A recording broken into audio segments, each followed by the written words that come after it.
નમસ્કાર, આપ જોઈ રહ્યા છો છોટાઉદેપુર વ્યૂ. હું છું સંજયસિંહ રાણા. 78માં સ્વાતંત્ર્ય પર્વની ઉજવણી જબુ ગામની શ્રી CN સાર્વજનિક વિદ્યાલયમાં કરવામાં આવી, જેમાં જબુ ગામના અગ્રણી નાગરિકો તેમજ ગ્રામજનો ઉપસ્થિત રહ્યા હતા. જબુ ગામની શ્રી CN સાર્વજનિક વિદ્યાલયમાં જબુ ગામના અગ્રણી એવા શિલ્પાબેન શાહના હાથે ધ્વજવંદન કરાવવામાં આવ્યું હતું અને આ ધ્વજવંદન કરી અને શિલ્પાબેન શાહે જબુ ગામના યુવાનોને અને બાળકોને નારી શક્તિના વિશે ખૂબ જ સુંદર અને સરસ એવું ઉદ્બોધન કર્યું હતું. તો સાંભળીશું આપણે શિલ્પાબેનના શબ્દોમાં શિલ્પાબેન શું કહેવા માંગે છે આ સ્વતંત્ર પર્વએ, એમનો શું સંદેશો છે એ આપણે સાંભળીશું. આજના આ રાષ્ટ્રીય પર્વ નિમિત્તે હું ખૂબ ખૂબ શુભેચ્છાઓ પાઠવું છું.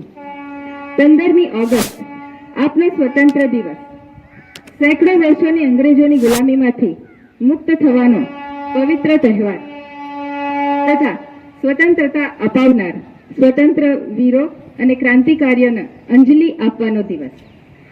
આજે આપણે સૌ શ્રી N બક્ષી સાર્વજનિક વિદ્યાલયના પટાંગણમાં 78માં સ્વતંત્ર દિવસની ઉજવણી કરી રહ્યા છે. આ નિમિત્તે મને આપ સૌની ઉપસ્થિતિમાં આજનો ધ્વજવંદન કરવાનો સોનેરી અવસર પ્રાપ્ત થયો છે. હું ખૂબ જ ગર્વ અનુભવું છું અને તે બદલ અહીં ઉપસ્થિત સર્વેનો હું ખૂબ ખૂબ આભાર માનું છું.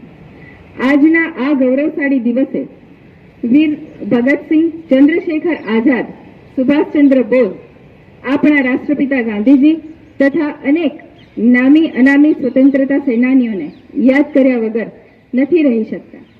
આજે આપણો આઝાદ દેશ ટેકનોલોજી, એજ્યુકેશન, સ્પોર્ટ્સ, ફાઇનાન્સ અને અન્ય ઘણા ક્ષેત્રોમાં ઝડપથી વિકાસ કરી રહ્યો છે. ભારત પરમાણુ ઉર્જાથી સમૃદ્ધ દેશોમાંનો એક છે.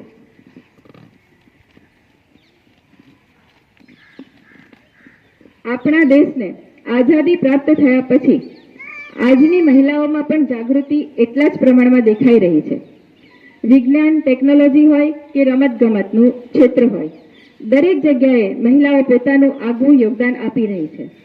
આની પાછળ ભારત સરકારના વિવિધ અભિયાન જેમ કે કન્યા કેળવણી અભિયાન, બેટી બચાવો બેટી પઢાઓ અભિયાન, નમો સરસ્વતી યોજના, નમો લક્ષ્મી યોજનાનો ખૂબ મોટો ફાળો છે.